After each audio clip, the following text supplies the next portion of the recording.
Buenos Aires, 8 novembre 1977. Mes parents chéris, il y a 2 ans, nous profitions ensemble de quelques belles journées de soleil, en allant à la cueillette ou au jardin. Il me semble si loin, tout ce beau temps. Les événements continuent à peu près pareils. Tous les jours, il y a de nouveaux noms dans les listes des séquestrés. Cela devient effrayant. Et cependant, les gens, les familles continuent à chercher, animés par l'espérance chrétienne qui donne envie de vivre aux gens qui s'aiment. Je vous redis toute mon affection. Priez bien pour tous nos gens qui souffrent ici. Votre Lisette.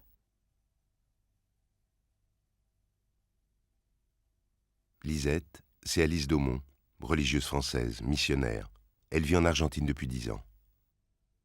Quelques semaines après avoir écrit cette lettre, elle est enlevée. C'était le 8 décembre 1977.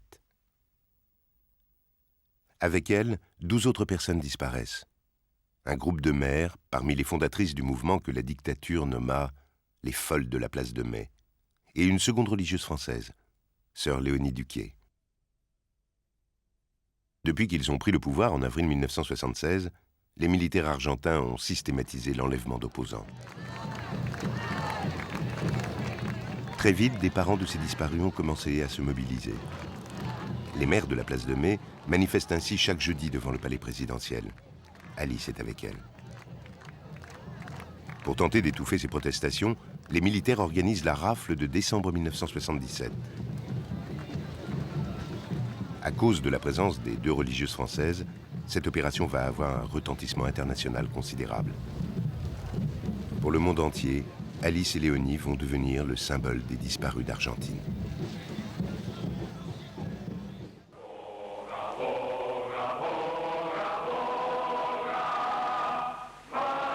« 20 ans plus tard, on connaît les responsables de l'enlèvement. Des officiers de l'ESMA, l'école de mécanique de la marine, l'un des centres de torture et d'extermination les plus importants de Buenos Aires. Le 15 décembre, sous la pression internationale, c'est eux qui obligent Alice à écrire une lettre à l'évêque de Toulouse et à se dire prisonnière d'un groupe de guérilleros.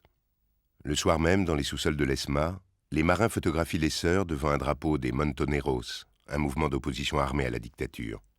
La photo fit le tour du monde. C'est la dernière image connue d'Alice.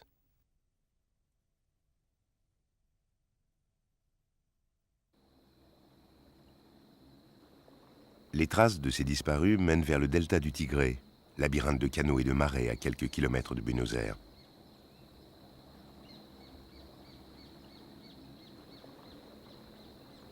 Alice avait 40 ans. Nous avons voulu remonter le fil de sa vie, depuis son village natal en Franche-Comté, jusqu'aux rives du Rio della Plata.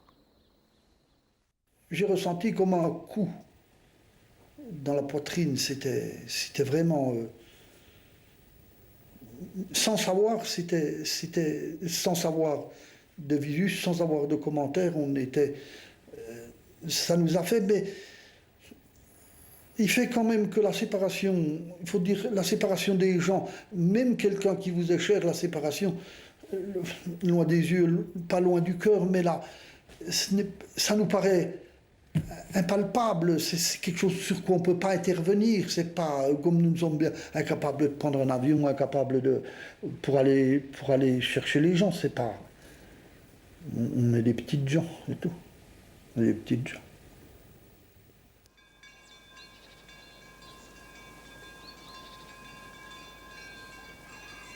En 1975, 2 années avant sa disparition, Alice était rentrée en France pour un court séjour dans sa famille.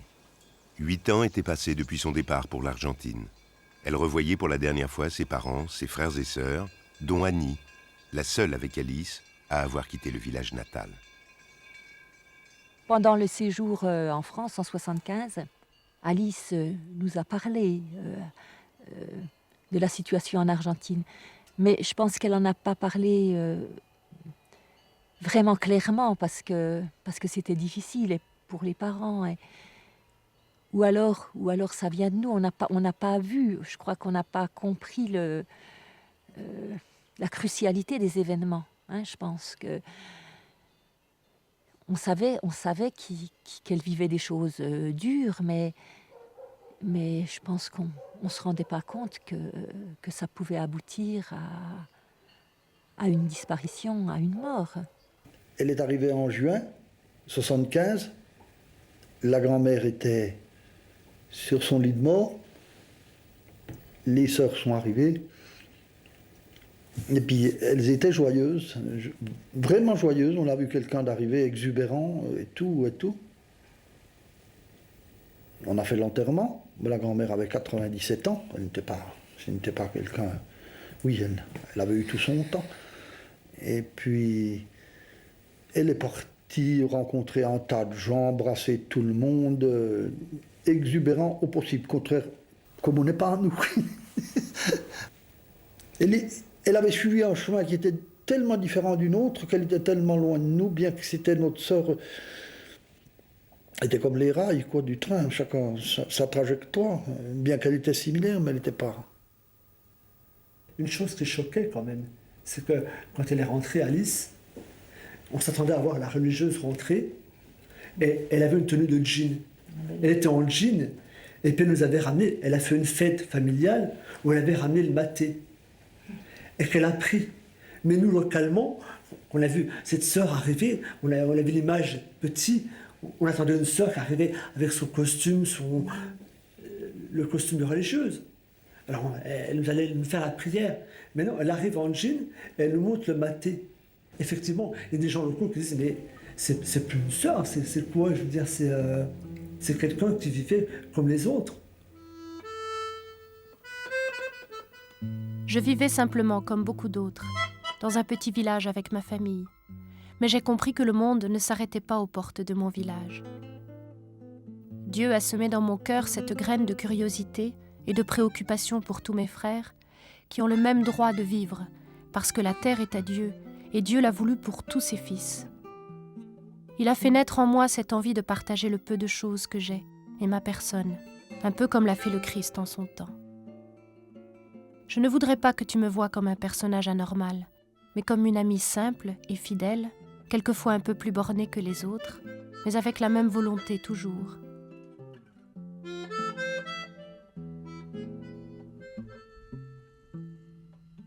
Elle avait peut-être un certain fond rebelle, mais pas énormément, quoi. Enfin, on était pris dans l'ambiance, hein. On n'était pas contestataires. C'est après, suivant les chemins qu'on a pris, qu'on est devenu plus clairvoyant sur des choses qui sont acceptables et puis d'autres pas, quoi.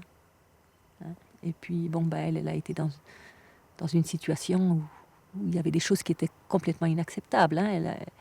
Je pense que nos tempéraments se sont aguerris, se sont mûris avec le temps et puis les situations qu'on a vécues les uns les autres, quoi. Pour elle, la vocation religieuse, c'était d'abord une vocation missionnaire. Elle n'allait pas au couvent pour vivre une vie avec Dieu. Elle allait pour vivre avec Dieu, bien sûr, mais auprès des autres. Il y a eu une période où Alice a pris conscience de sa vocation, hein, où une période où on allait à la messe, on y allait ensemble d'ailleurs, et puis avec d'autres amis, plusieurs fois par semaine. Et puis donc l'aboutissement, c'était le départ pour la Motte, pour une fille qui n'était jamais partie du village, qui n'avait jamais quitté la maison. C'était quand même un départ de femme, hein, d'adulte en fait.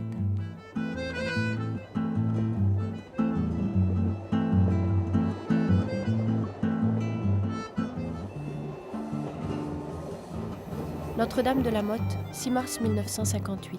Cher petit papa, chère petite maman, chers tous. Si vous voyez comme c'est beau ici, il y a tant de fleurs partout, un vrai parterre de toutes les couleurs. Aujourd'hui, j'ai beaucoup de choses à vous raconter. Ces 15 jours ont été fertiles en événements. Lundi, on est allé chercher beaucoup de mousse dans les bois. On avait apporté notre goûter sur l'herbe. On a bien ri, je vous assure. Le jeudi, il y a eu la fête Dieu. On a fait la procession du Saint-Sacrement le soir avec les flambeaux. Et cette semaine, ça a recommencé, exactement pareil pour la fête du Sacré-Cœur. Mais c'était encore mieux. Je crois que je vous ai déjà dit que notre mère Dolores avait une grande dévotion au Sacré-Cœur. Et ce matin, tout le monde s'est levé à 4h30 parce que c'était le départ de 2 sœurs pour Hong Kong. Elles sont parties sans pleurer. Moi, contrairement à mon habitude, j'étais tout près. C'était la première fois que je voyais un départ en mission. C'est quand même drôlement impressionnant quand on dit c'est pour toujours. À 19 ans, Alice Daumont devient sœur Marie-Catherine, Cathy pour celles qui l'entourent. 3 ans plus tard, elle prononce ses vœux chez les Sœurs des Missions étrangères. La congrégation fut fondée en 1931 par une riche dame argentine, Marie Dolores, et un prêtre des Missions étrangères, le Père Nassois. Le Père Nassois était un père des Missions étrangères de Paris. Il trouvait qu'il y avait des sœurs qui faisaient la classe, elles le faisaient très bien, elles tenaient des hôpitaux, elles le faisaient très bien. Et il nous répétait toujours, admirez bien ce qu'elles font, mais ne les doublez pas. Il y a un tas de choses qui ne sont pas faites, et c'est à vous de trouver, justement, sur le terrain, les choses à faire et à voir avec les gens. Donc, il nous disait à l'époque, évidemment, il faut se replacer dans la situation de l'époque, aller dans les coins les plus reculés, là où personne ne veut aller, où il n'y a pas de prêtre. Bon, c'était l'idée.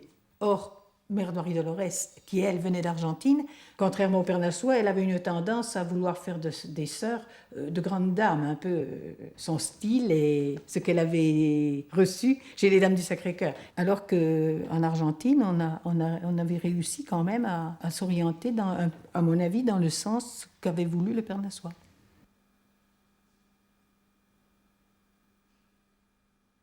Notre-Dame de la Motte, 4 janvier 1967. Ma lettre d'aujourd'hui vous fera deviner la suite. Oui, les sœurs ont fait les nominations, et je suis envoyée en Argentine. La seule peine que j'ai, c'est de deviner la vôtre, parce que je la partage vraiment, mais je suis très heureuse. Maintenant, je vais commencer de préparer ma malle pour être prête à partir d'ici le 14. Je crois que nous passerons par Pau et Lourdes. Ma chère petite maman, quand je te revois sur le quai à Besançon, je revois en même temps le geste si affectueux du Jackie pour toi et le beau sourire du papa. Et tous vous me dites « Avance, ne regarde pas derrière. Je vous promets que j'essaierai toujours en me rappelant de vous. » Je devine vos larmes, et avec vous je les offre au Seigneur, qui les mélange à son sacrifice. Si Alice est partie en Argentine, c'est parce que moi, personnellement, en Argentine, j'ai tout appris. Où j'ai fermé l'hôpital militaire. J'ai fait fermer l'hôpital militaire et je suis partie à Morone où on avait en charge surtout les bidonvilles. Et ça, c'est une évolution, si tu veux, que j'ai faite en Argentine grâce à l'Argentine, à la situation du pays qui m'a appris que, ben quand même, qu'est-ce qu'on faisait là?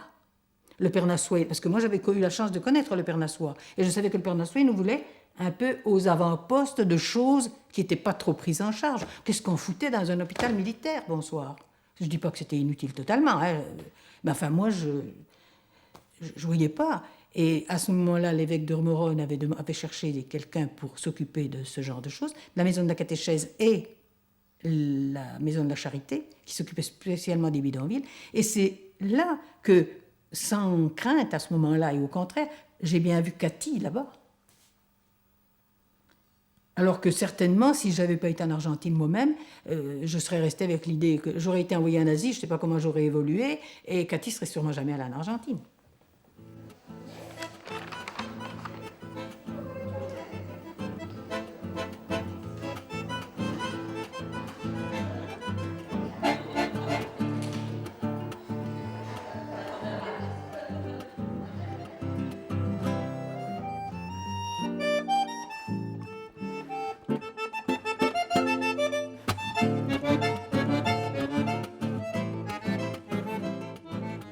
Buenos Aires, 8 février 1967.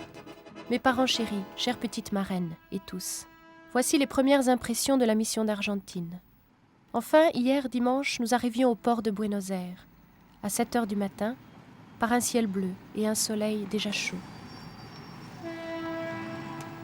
Les sœurs paraissent très contentes de nous voir arriver.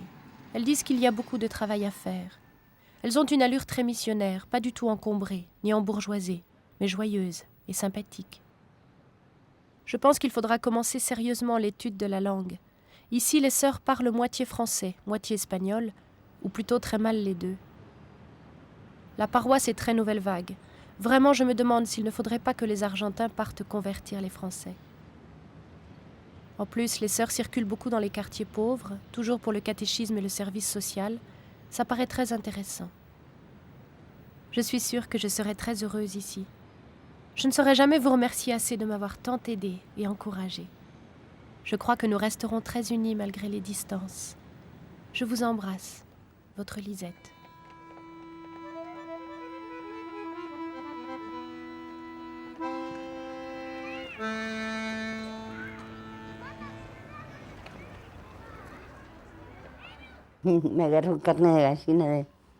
J'ai la chair de poule, les souvenirs remontent, on se rappelle d'un tas de choses.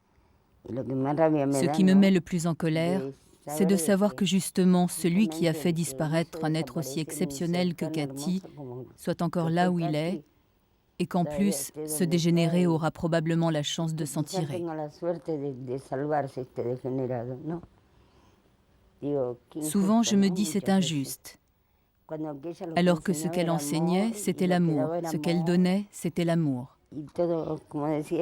Comme disait Esther, pour Cathy, personne n'était mauvais. On était tous bons, tous enfants de Dieu. Il y a de quoi se mettre en colère. Quelle injustice. Enfin, si Cathy lui a pardonné, moi je ne suis personne, c'est Dieu qui pardonne, mais moi en tant qu'être humain, je ne peux pas.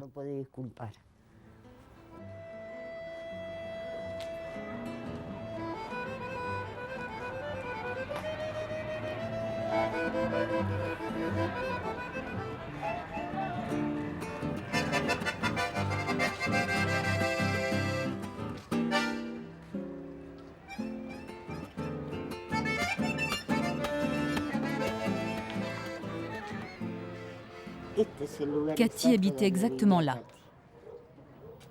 C'était une petite baraque préfabriquée. Ce mur n'existait pas. Il y avait une petite porte. Tu entrais directement. Et là, il y avait d'autres voisins, qui étaient aussi des amis, des camarades de Cathy.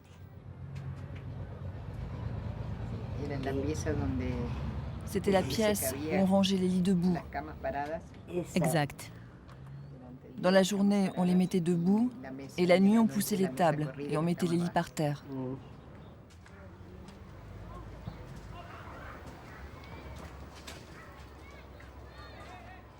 Ici, avec Montserrat, on s'entend bien. Rappelle-toi qu'on vit entièrement dans une petite pièce de 4 mètres sur 3,50 mètres, qui nous sert à la fois de chapelle, de salle de séjour, de salle de bain, de cuisine, salle à manger, lavoir et dortoir. Cette vie de communauté suppose obligatoirement une vraie amitié, une connaissance, une estime profonde pour l'autre.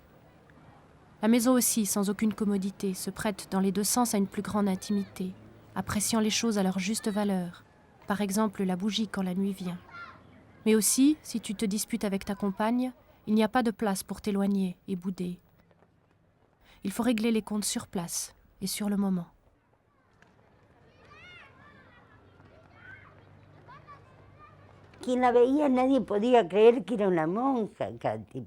En la voyant, personne n'aurait pensé que Cathy était une bonne sœur.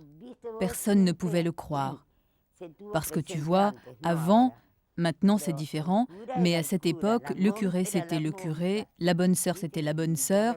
Alors tout d'un coup, voir apparaître ici un personnage comme Cathy, c'était quelque chose d'invraisemblable. Non, c'était pas croyable. Ce n'était pas non plus la bonne sœur vinaigre, le genre grave ou antipathique. Cathy était tout le contraire. Elle était toujours contente. T'aurais dû la voir dans des fêtes, quand les Boliviens ou les Paraguayens faisaient la fête, en train de danser, de rigoler, et elle apprenait en même temps. Elle essayait de raconter des blagues, et personne ne riait, elle se fâchait, parce qu'on ne comprenait pas ses blagues. Son espagnol était terrible, surtout au début, je te parle de 69. Mais c'était quelqu'un de joyeux, trop gai pour qu'on l'identifie à l'église. Elle était comme nous. Je te dis, elle vivait pratiquement chez moi. Et elle vivait un peu partout ici dans les baraques. Quand elle ne mangeait pas chez l'un, elle était chez l'autre en train de lui faire de la couture. Toujours comme ça, tu vois.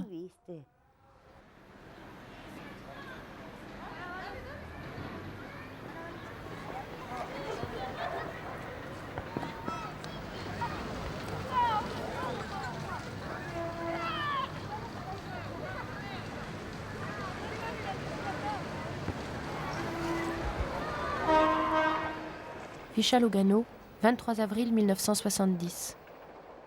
Savez-vous que j'ai grossi depuis que je vis avec les pauvres? Je me sens très bien, calme et détendue. Ce travail d'évangélisation me plaît beaucoup. Et je suis heureuse quand je vais visiter mes voisines ou les malades du quartier. Je crois vraiment que je réalise ce pourquoi je suis née.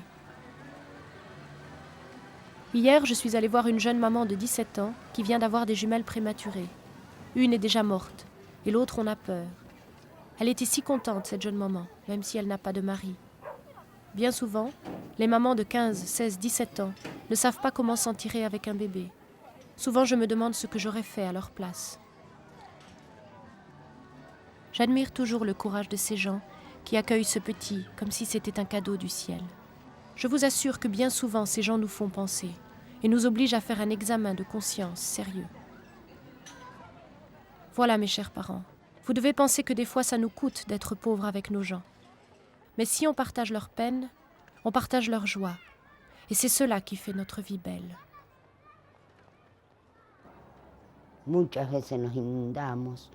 On a été inondés très souvent. Quand il y avait de grosses tempêtes et que les toitures s'envolaient, que les planches du toit s'envolaient, il y avait Cathy qui courait avec nous pour se battre. On réussissait à obtenir des planches pour ceux qui n'avaient plus de toit. C'était dur, mais on arrivait à obtenir les matériaux à force de se bagarrer, de lutter. Et après, nous-mêmes, les voisins, hommes, femmes et enfants, on sortait pour refaire les trottoirs. C'était un sacré travail et on le faisait. Et avec nous, il y avait Cathy, il y avait les curés. C'est pour ça, qu'est-ce que Cathy nous a laissé? Elle nous a laissé l'organisation. Ce sont eux qui nous ont organisés.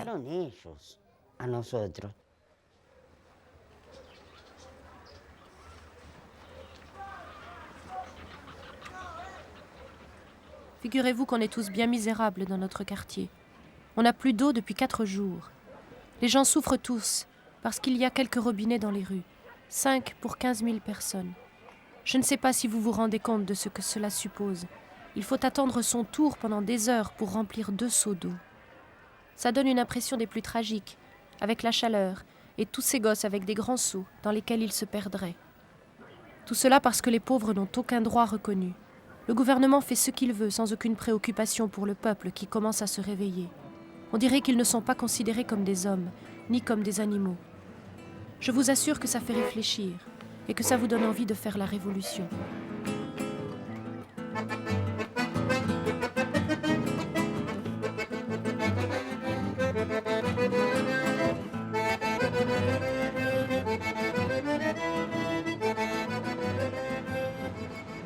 Au début des années 70, en Argentine, un large mouvement contestataire s'était développé dans tout le pays.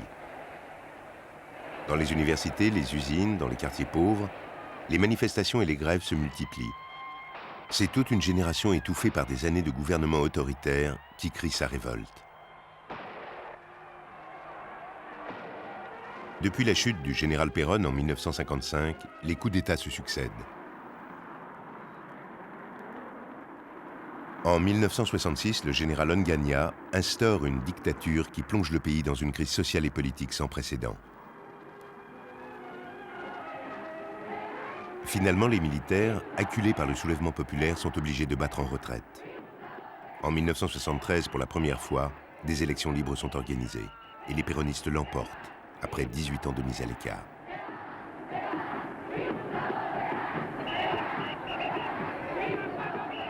Ficha Lugano, 29 mai 1973.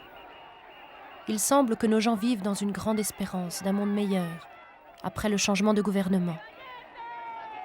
Le jour du 25 mai, c'était un délire des Argentins. J'ai passé toute la journée avec nos voisins, sur la grande place de Buenos Aires. Je vibrais avec eux. Hier, ici, à la Vicha, nous avons eu la visite du ministre des Affaires sociales. Nos gens lui ont raconté leurs grands problèmes, leurs espoirs, leurs joies. Ça faisait penser à l'arrivée de Jésus à Jérusalem. On n'ose plus croire aux promesses qu'ils nous font. Pourtant, il y a une impression d'espérance et de confiance en l'avenir.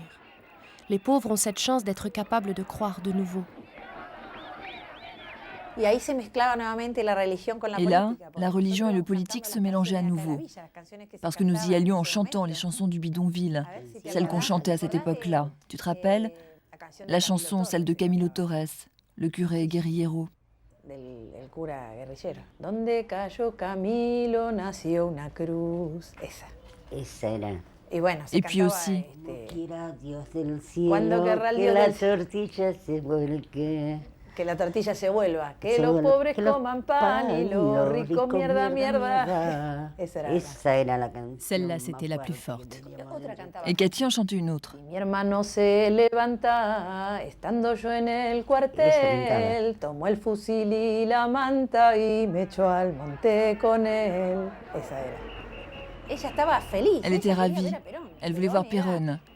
Perón était le père du peuple.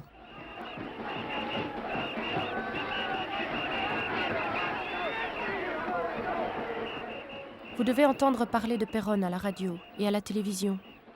C'est vrai que nos gens mettaient une grande espérance dans son retour, comme si lui pouvait changer leur vie du tout au tout. Et puis il ne se passe pas grand-chose. Au contraire, la vie augmente tous les mois et les salaires sont toujours les mêmes. Nos gens s'organisent pour se défendre et obtenir ce à quoi ils ont droit. Il y a des réunions du quartier, de toutes les vichas, des manifestations, des congrès. C'est sûr que le Seigneur peut libérer ce peuple. Il veut que nous le disions. Et c'est pourquoi le clergé se divise. Les uns veulent rester du côté du pouvoir, les autres s'identifient avec les pauvres et travaillent pour obtenir les droits pour tous. Nous sommes engagés dans cette ligne par notre institut tout entier. Je suis entièrement d'accord, même si cela nous coûte cher. Et puis, quand le péronisme a commencé à se fissurer, les grandes frustrations sont apparues. Parce que nous-mêmes, les péronistes qui avons voulu ramener Perón, on s'est sentis persécutés par des gens qui étaient au pouvoir avec Perón. Commencent alors à disparaître des amis à nous, comme le Negro Martinez, qui était un camarade de la jeunesse péroniste, un camarade comme nous. C'est le premier disparu qu'on a eu ici dans le bidonville, le premier ami disparu. Et puis il y a eu la mort du général. On pardonnait tout à Perón, parce qu'en définitive, c'était le vieux et donc on lui pardonnait tout. Et il nous laisse Isabelle en héritage, mais nous ne voulions pas d'Isabelle.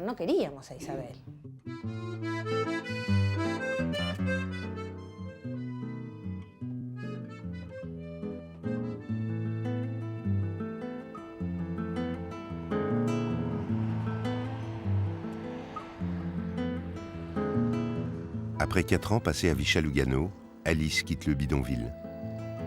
Depuis plusieurs mois déjà, elle a le projet de rejoindre des sœurs de la congrégation installées auprès des paysans des champs de tabac dans le nord de l'Argentine.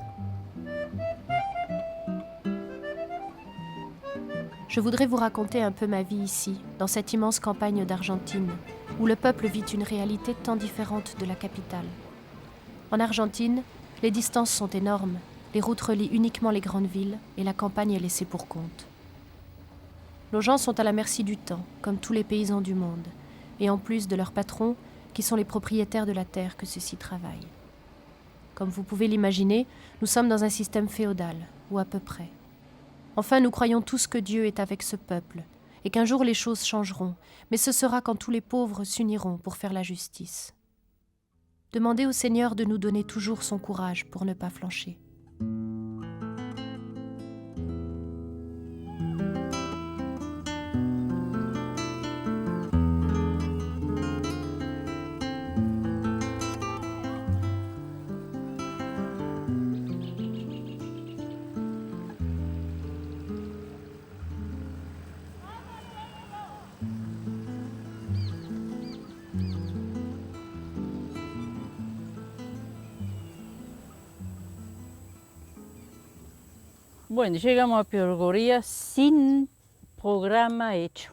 Nous sommes arrivés à Perugoria sans programme établi. C'était ça l'idée.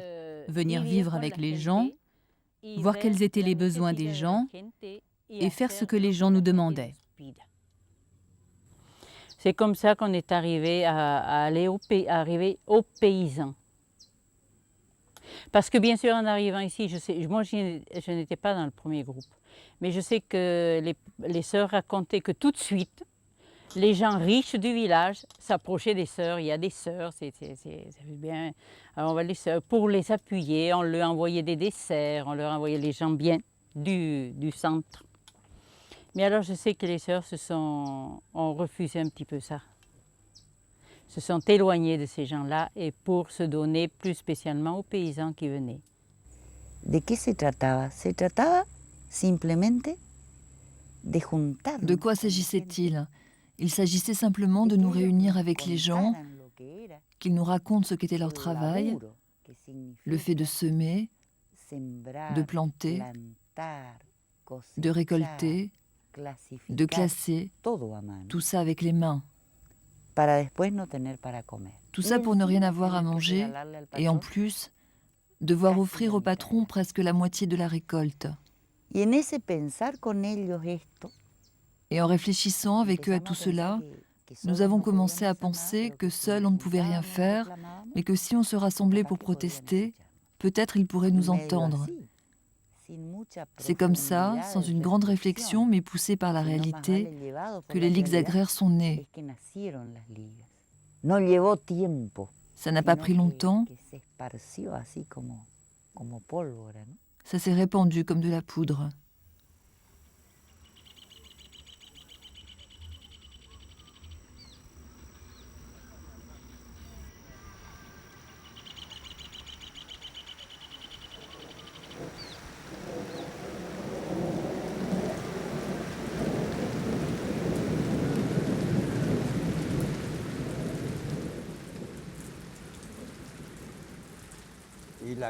Cathy était avec nous ici.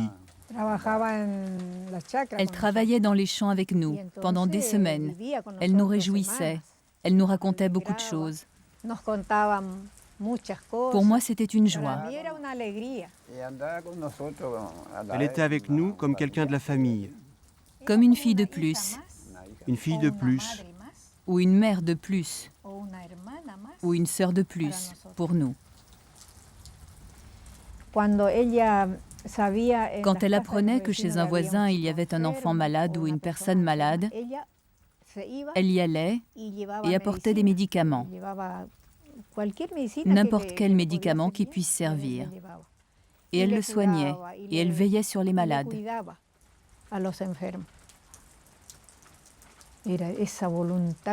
Elle avait une telle volonté. C'est pour ça qu'elle avait sa jument, elle y allait au galop, faire tout ça, voir toutes les familles. C'était ça aussi sa mission. Elle faisait beaucoup de choses bien, la sœur Cathy. Pour tous les gens qui étaient dans le besoin, à la campagne.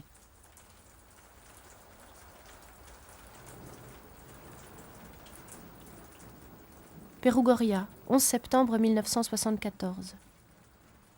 Je suis toujours contente de mon travail, surtout pour les bonnes raisons que cela me donne pour connaître un peu mieux les gens, pour aider aussi à s'organiser, à se réunir, à discuter les problèmes de la zone. Nous continuons à planter et à semer tout ce qui nous tombe sous la main. La terre est tellement riche que les semences donnent beaucoup. C'est vraiment malheureux que tout soit aussi mal partagé dans notre pays. Tous ces jours passés, je suis allée labourer avec les voisines. Ça me rappelle notre travail avec le papa. Je le fais vraiment de bon cœur, surtout que cela me permet de parler avec les paysans.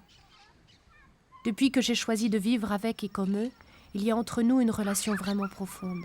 Je sens que ces gens m'aiment, autant que je les aime moi-même. C'est avec ce monde que nous sommes engagés comme chrétiennes, et c'est avec eux que nous travaillons à un changement, pour que notre société soit vraiment celle que Dieu veut. Je vous embrasse encore une fois et prions ensemble, confiant en Dieu notre Père qui n'abandonne pas ses enfants. Votre Lisette.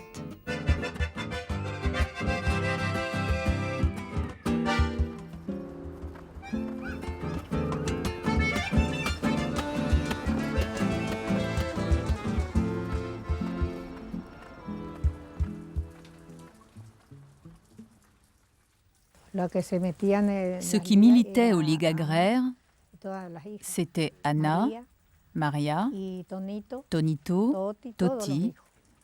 Tous les enfants étaient aux ligues et lui, il ne bougeait pas. Et nous, on parlait peu des ligues.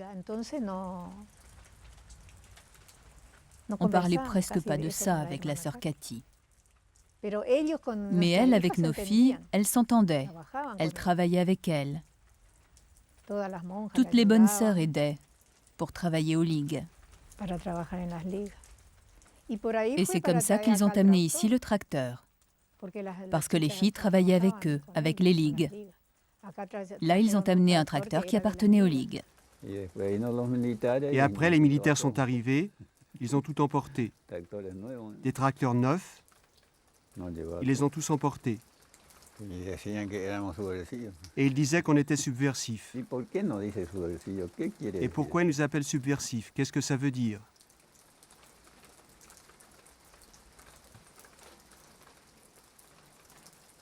Je ne sais pas, moi.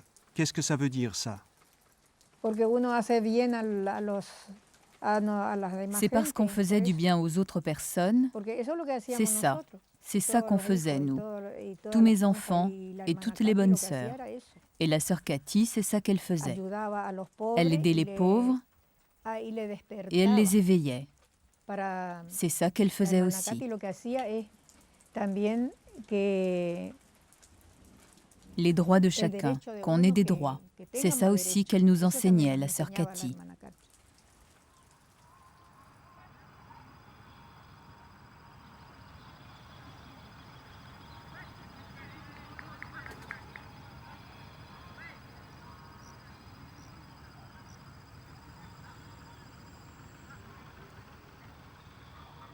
Por la represión que tuvimos, pues la gente tuvieron miedo todo porque vio lo que pasó. Avec la répression, les gens ont tous eu peur. Ce qui s'est passé, c'est que beaucoup ont été tués sans raison. Et alors là, tous ont pris peur. Surtout les gens plus âgés, ils ne veulent plus rien savoir des ligues agraires. La peur s'est installée. On ne te demandait pas si tu appartenais aux ligues ou pas, ils te faisaient ce qu'ils voulaient. C'était comme ça. Mais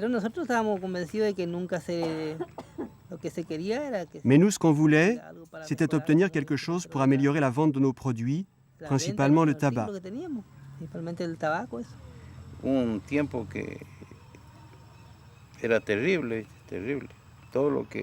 Il y a une époque, c'était terrible. Tout le monde était poursuivi, nous n'avions aucune tranquillité. Moi, j'avais peur pour mes enfants. À tout moment, on pouvait nous tuer, nous, ou tuer nos enfants, ou les séquestrer. Nous n'avions plus aucune sécurité, et sans savoir pourquoi. C'est ça le pire. Moi, par exemple, si j'avais su pourquoi. Mais encore aujourd'hui, je ne me l'explique pas.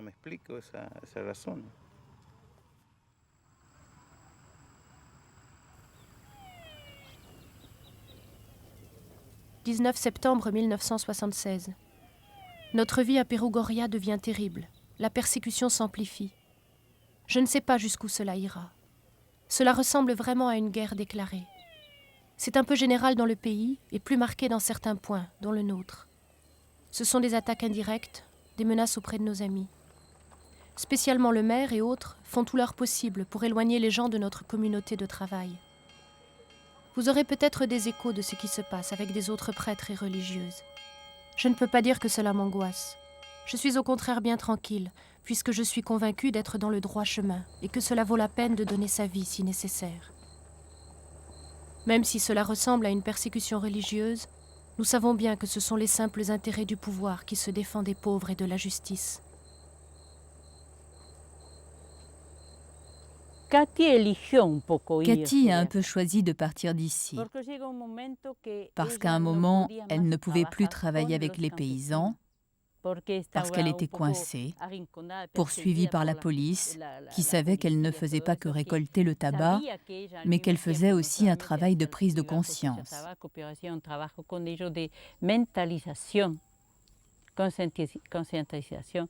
Et comme la police, le gouvernement lui interdisait d'aller vivre avec les paysans, il lui disait « Reste dans ton couvent ». Ce qu'on a fait nous, les maîtresses sont arrivées, elles ont pris en charge l'école et nous sommes rentrés au village en attendant le moment de pouvoir poursuivre ce qu'on avait commencé. Et Cathy, elle a dit « Non, je ne veux pas vivre ici dans la communauté au village, je ne veux pas habiter au village, puisque plusieurs paysans ont disparu, que plusieurs des miens ont disparu, je vais à Buenos Aires et je vais lutter avec ceux qui luttent là-bas et qui cherchent à les retrouver. Je vais chercher les disparus avec eux. »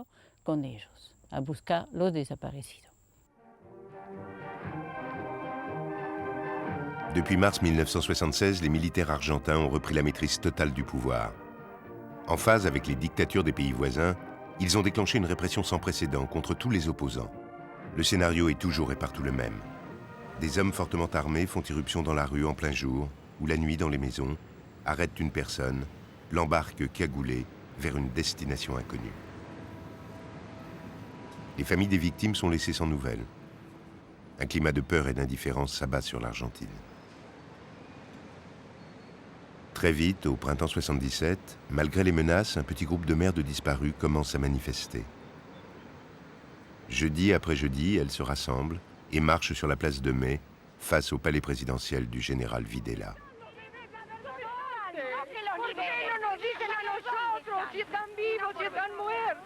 Nosotros solamente queremos saber dónde están nuestros hijos, porque ya no sabemos a quién recurrir.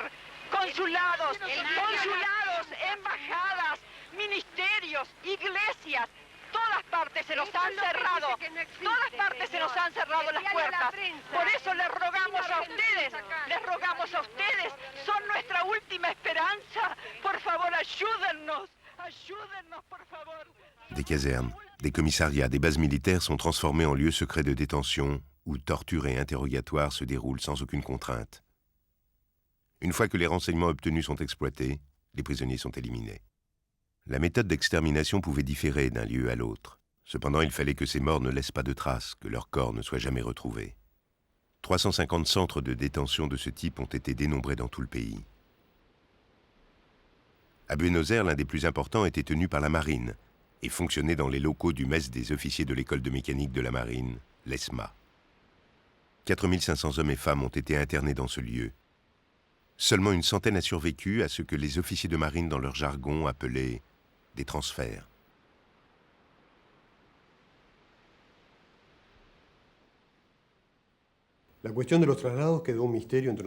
L'affaire des transferts est pour nous restée longtemps un mystère.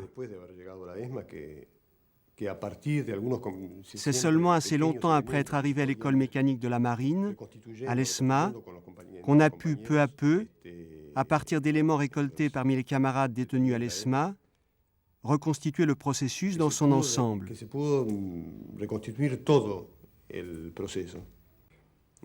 On faisait aux prisonniers une injection de pain total, on les faisait monter dans un camion, 20 minutes après, ils arrivaient à l'aéroport, on les embarquait dans un avion de l'aéronavale et on les jetait à la mer.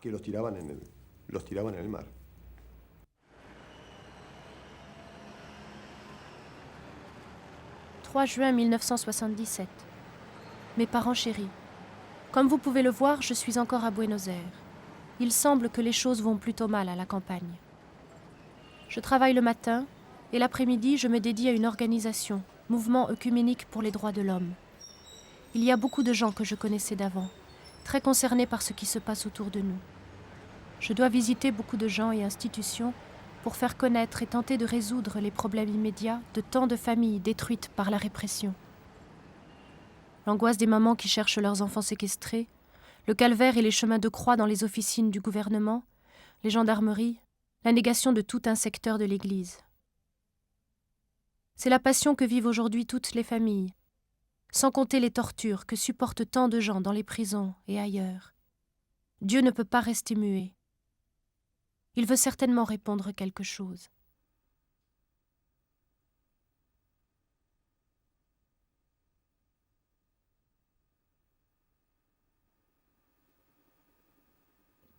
De cette indifférence et de cette solitude est née la nécessité de rendre la chose publique, de mettre les autres au courant. Alors trouver quelqu'un pour nous accompagner dans ce combat public, c'était très précieux. Et Alice, bien sûr, était avec nous. Elle était notre consolation, notre appui. Trouver un prêtre qui nous accompagne, on allait voir Monseigneur Saspé, le seul qui nous écoutait à ce moment-là, et il pleurait. Il n'avait rien à nous dire pour nous soutenir, et il se mettait à pleurer. Un prêtre de Florida, qui a été très connu ici et dans les alentours, nous prenait les mains. « Mère, priez », disait-il. « Mère, priez. » Comment prier? Il faut faire quelque chose, Père. Alice, elle marchait avec nous, elle était à nos côtés. Et cette force nous a conduits à la lutte que nous avons menée. C'est pour ça que ce mouvement a été si beau, parce que nous avons rassemblé la force de toutes ces grandes femmes. Eux, ils les ont vues. Et c'est pour ça qu'ils les ont fait disparaître.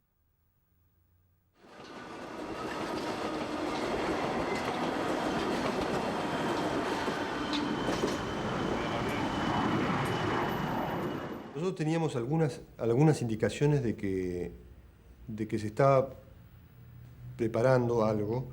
Nous avions des informations comme quoi quelque chose se préparait, comme quoi un travail d'infiltration était en train de se faire. Que lo hacía oficial de marina Astis. Ce travail était mené par Astis, l'officier de marine. Ça visait les familiers des disparus qui se réunissaient dans un certain lieu à Buenos Aires.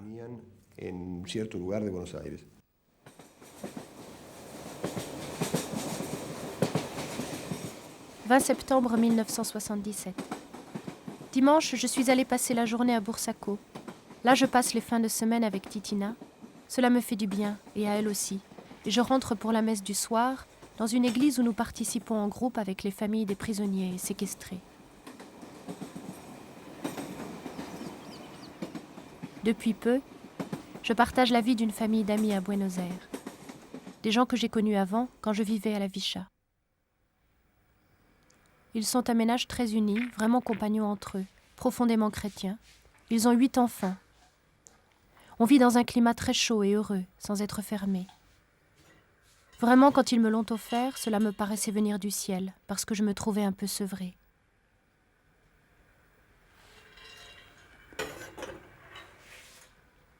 Le maté. Celui-ci me rappelle quand Cathy était là, quand on prenait le maté, ici à cet endroit. Et ça, on le faisait tous les jours, pas très longtemps, mais au passage comme ça, on prenait toujours un petit maté.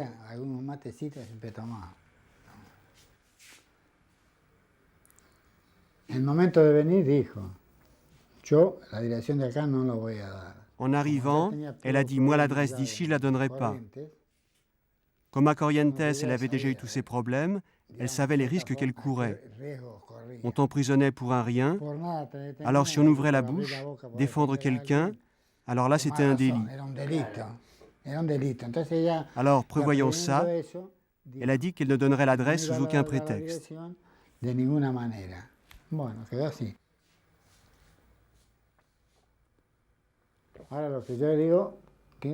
Alors je me suis dit, quel miracle qu'on ne l'ait pas suivi, parce que sinon, tu peux imaginer qu'ils nous auraient repérés facilement. Si à un moment donné, ils avaient eu l'idée de la suivre. D'où elle vient, où elle va. Et ce Astiz, tu vois, il voulait toujours accompagner les gens.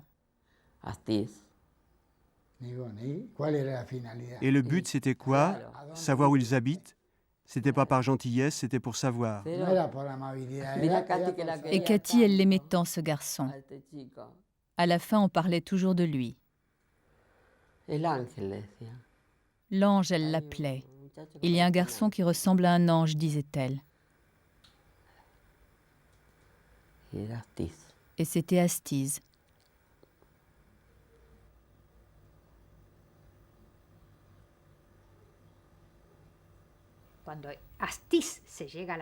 Astiz arrive à la place après nous avoir vus plusieurs jeudis. Ce jeune homme s'est approché, il était beau. et il avait l'air apeuré. « Je veux être avec vous, je dois récupérer mon frère. » Et nous l'avons cru, c'était un acteur. Entre-temps, le groupe qui se réunissait à Santa Cruz a commencé à agir. Il y avait des jeunes. C'est là qu'Astiz a pénétré le groupe, qu'il s'est incrusté pour savoir ce qu'ils allaient faire. Il n'a jamais manqué les réunions de Santa Cruz. C'est là qu'il a monté son affaire. Alice était là, les jeunes, Astiz, les mères étaient là. Il y avait beaucoup de monde. Ça a été le premier endroit qu'on nous a ouvert pour faire des réunions. Et c'est là qu'il nous a infiltrés.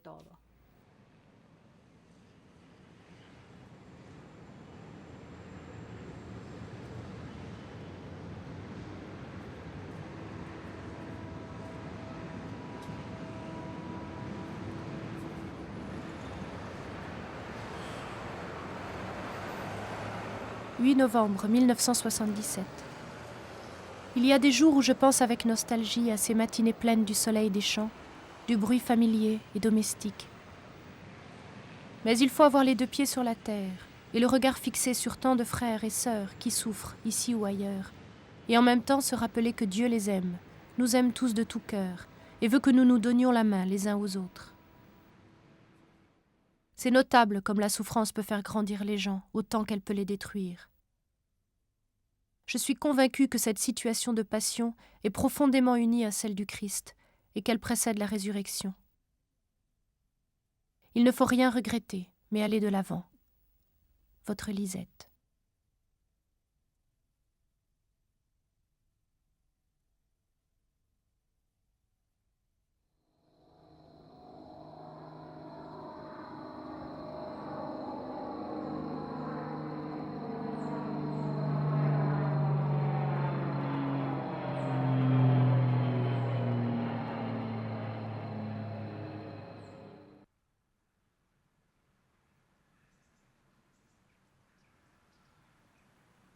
Moi, je n'ai jamais été aux réunions de Santa Cruz. J'y suis allée le jour de l'enlèvement et Alice était là. Je m'en souviens comme si c'était aujourd'hui. J'ai parlé avec Alice devant la porte de l'église. Ce jour-là, moi au moins, je n'ai pas eu peur. Jusqu'au moment où Esther sort avec quelqu'un d'autre. Et je vois qu'on l'attrape, qu'on la tire sur le côté. Pourquoi? Qu'est-ce qui se passe? Je crie, je vois qu'ils l'emmènent. Derrière viennent Ketty et Tita, je leur dis « On nous emmène, on nous emmène ». Un autre type qui sort de je ne sais où nous pousse. « Avancez ». Il nous a poussés toutes les trois, je n'ai plus rien vu. Nous sommes rentrés dans l'église, serrés toutes les trois, comme mortes de peur. Sans une goutte de sang dans le corps, on était terrorisés. Et tout le monde sortait. La messe était finie. Ça a été terrible. Il y a un couloir avec des grilles entre ce calvaire et la porte de l'église. J'ai entendu des cris et des gens qui couraient dans ce couloir. Quelqu'un a couru, quelqu'un a crié. Je ne sais rien de plus.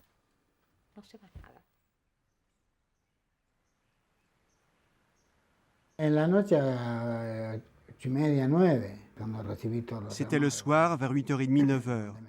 C'est là que j'ai reçu tous les appels qui me disaient que Cathy avait eu un accident. Je disais non, que c'était le bon numéro, mais que je ne connaissais aucune Cathy. Ils ont appelé, ils ont continué d'insister jusqu'au lendemain. À l'aube, il y a eu un appel avec une voix qui m'a convaincu. Je ne sais pas pourquoi, peut-être par la façon de demander si c'était bien le numéro. On m'a dit « Écoutez, on vous parle de Santa Cruz ». J'ai commencé à y croire. J'avais quand même encore quelques doutes. On m'a dit « Cathy a eu un accident ». Je n'ai dit ni oui ni non, ni encore moins merci.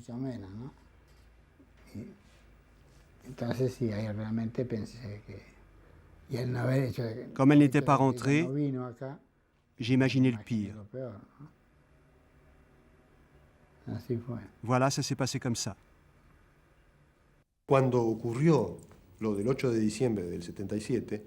Le 8 décembre 1977, quand ces personnes ont été séquestrées à l'église Santa Cruz et qu'elles sont arrivées à l'ESMA, nous étions d'une façon ou d'une autre déjà plus ou moins au courant de ce qui se passait. Évidemment, à partir de là, nous avons eu les détails.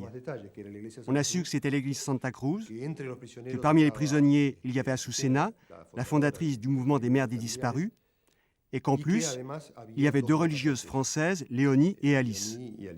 La plupart de ces gens ont été transférés quelques jours plus tard. Et les 2 sœurs ont été transférées encore après, dans des conditions particulières, la nuit, et c'est l'officier de la marine Febres qui s'est directement occupé d'elles et d'elles seules.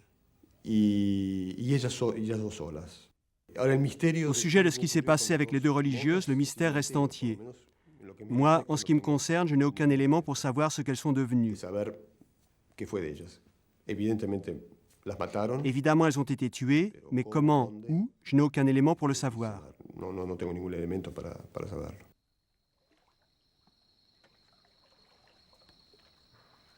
Notre histoire est faite de choix et d'élections. C'est ce qui nous rend libres. Je crois que le plus triste serait de ne pas accepter de s'engager, par peur ou bien parce qu'on n'a pas l'habitude. À nos âges, la solitude se fait sentir normalement, et c'est l'amour qui peut remplir ce vide. Mais cet amour doit avoir un nom, ou beaucoup de noms. Personnellement, je sens que tous les gens que je rencontre, avec qui je partage la vie, les angoisses et les espérances, sont pour moi le visage de l'amour. Je ne pourrai jamais les oublier. Ce sont eux qui donnent un sens profond à ma vie.